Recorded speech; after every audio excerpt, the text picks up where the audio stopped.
Welcome to this quick video about when you should use the exclude proficiency functionality in Forefront.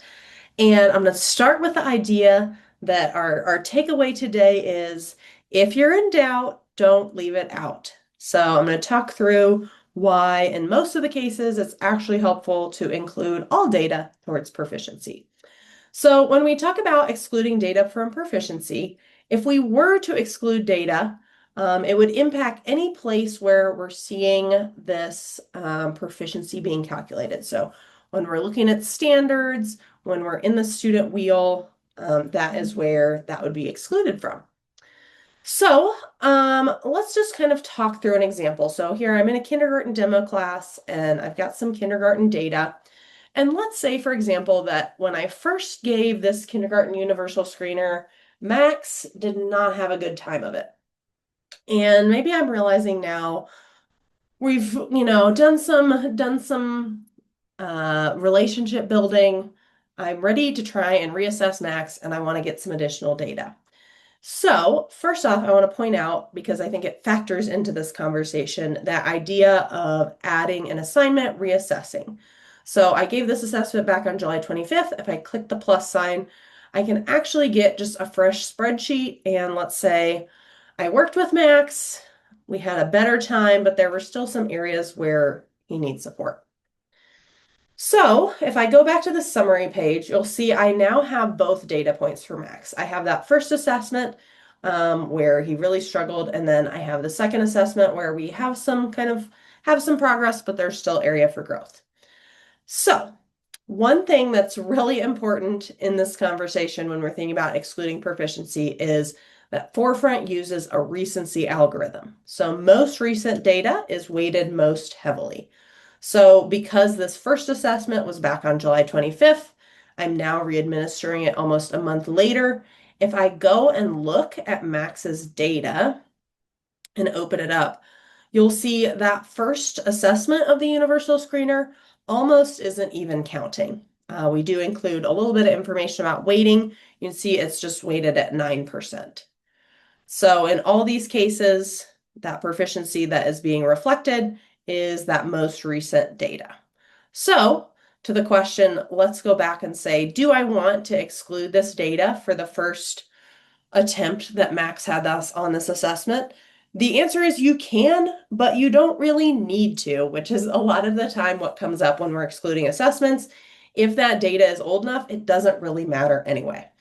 I'm going to show you how anyway. So if I just want to exclude it at the student level, which is something that is newer in the software, I can click this three-dot menu and you'll see I can toggle on that proficiency exclusion. And there we go.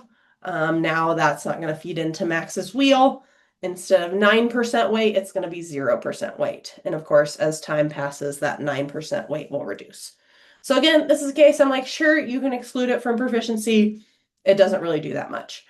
One advantage of including it is it just keeps that data as part of a conversation. So when we're thinking about growth, if this is a student, I'm meeting with a family, it's kind of nice to open it up and say, hey, when we first gave this assessment, Max really struggled, but he and I have been working on our relationship here and working on some of those math skills. And when we reassessed, we made a lot of growth. So including that is just kind of builds a more robust story.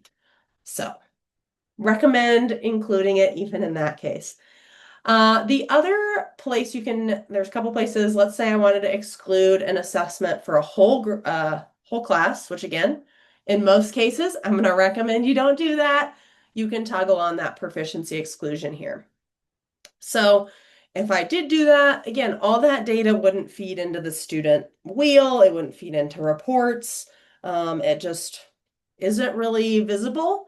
So I always encourage folks to leave it in, because if you explore that body of evidence, you'll often find that it just doesn't have that heavy of an impact in regards to weighting. The one case, and you won't see it in Bridges 3rd edition, it's not really relevant for the universal screeners, but the one case I would recommend excluding proficiency data is, let's say you're using Bridges 2nd edition and you're using a pre-assessment. So those pre-assessments are very similar to the post-assessment. So if you were getting ready for parent-teacher conferences, you had just input that pre-assessment data, that is a case where I might exclude that from proficiency just because families aren't always familiar with the idea of formative assessment. So you could talk about kind of the units that had been fully covered, but at the same time, I'd do parent-teacher conferences and then I would come back here and re-include that in the proficiency. So that's how to do it with some extensive caveats about how a lot of the time, if you just include that data in there, it makes a more robust body of evidence. And with the weighting, it still gives that most recent data the weight. So a lot of times you don't even need to go take that extra step of excluding proficiency. If there is an assessment that you want to exclude proficiency from at the course level, if you're a district leader, you can do that. But again, that data is going to be kind of hidden as we look at student data.